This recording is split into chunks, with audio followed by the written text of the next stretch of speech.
Halo teman-teman, jumpa lagi dengan Ririn di channel Milka Area. Nah, berhubung banyak itu ya pesan yang masuk buat request ngelanjutin FCD yang part 2, jadi aku upload video yang FCD dulu ya. Dan semangat teman-teman yang mau menghadapi skripsi, semoga dilancarkan. Amin. Nah, untuk yang kedua ini membahas mengenai TI. Jadi, pada rumus TI itu ada ln ya. Jadi, ln di sini merupakan log dengan basis natural. Jadi, saat memasukkan di NV 5.1 itu bisa ditulis alog 10 seperti itu biar rumusnya bisa masuk di bandmatch. Ini yang citra TI-nya udah jadi ya tadi. Jadi selanjutnya kita ke citra FCD. FCD itu antara citra AVI dengan BI dilakukan overlay. Jadi kita akan mendapatkan citra dengan nilai yang terbaik seperti itu. Untuk melakukan perhitungan kita harus melihat radians maksimum band 6 ya dan minimumnya. Dan itu nilainya ada 7 dan 87.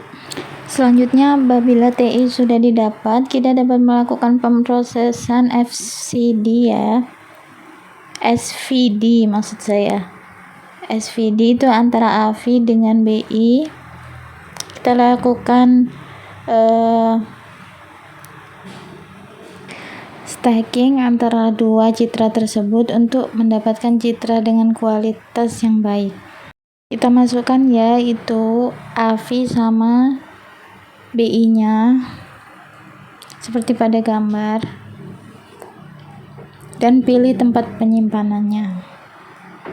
Diusahakan teman-teman penyimpanannya dalam satu folder ya biar memudahkan kita untuk analisis lebih lanjut nantinya. Dan ini kita dapatkan tampilan dari SVD yang telah kita layer stacking. Selanjutnya kita dapat melakukan overlay antara TI dengan SI ya, seperti yang kita lakukan untuk membuat SVD tadi. Setelah kita masukkan SI dengan TI pada kotak dialog, kemudian seperti biasa kita pilih tempat penyimpanannya ya, disimpan di tempat yang sama, kemudian tunggu prosesnya sampai selesai.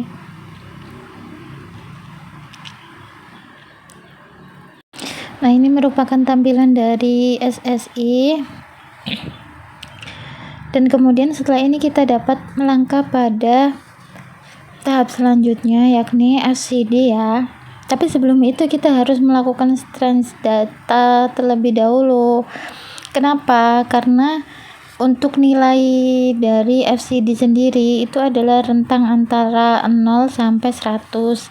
Jadi untuk DN atau digital number itu kan nilainya masih itu ya, masih sesuai dengan pantulan spektralnya itu besarannya. Nah, untuk mengklasifikasikan nantinya peta ini, citra ini harus direntangkan antara 0 sampai 100. Lanjut dulu untuk FCD ya, kita harus memasukkan rumus dari FCD.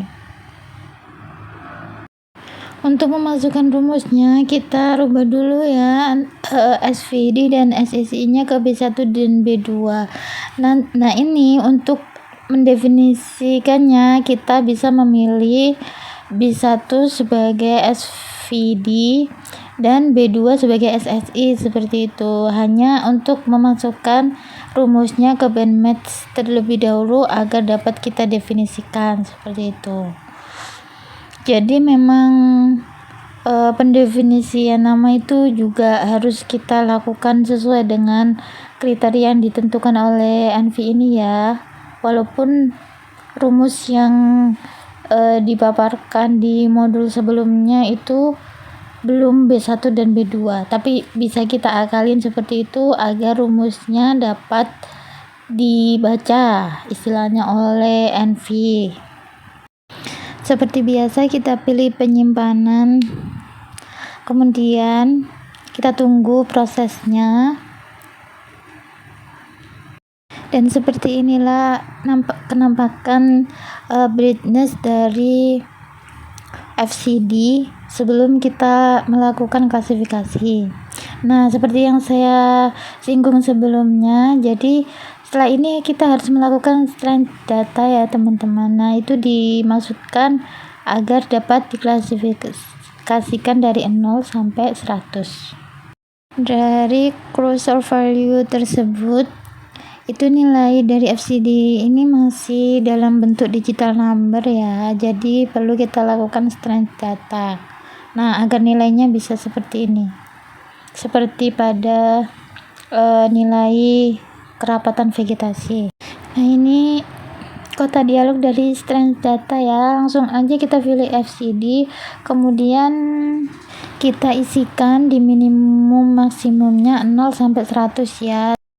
Nah, sembari kita menunggu prosesnya, ini untuk klasifikasinya itu 0 sampai 100 dengan pembagian sebagai berikut: 0 sampai 10, sampai 11 sampai 30, 31 sampai 30 kayak gitu ya. Jadi ada kerapatan sedang, kerapatan tinggi kayak gitu-gitu.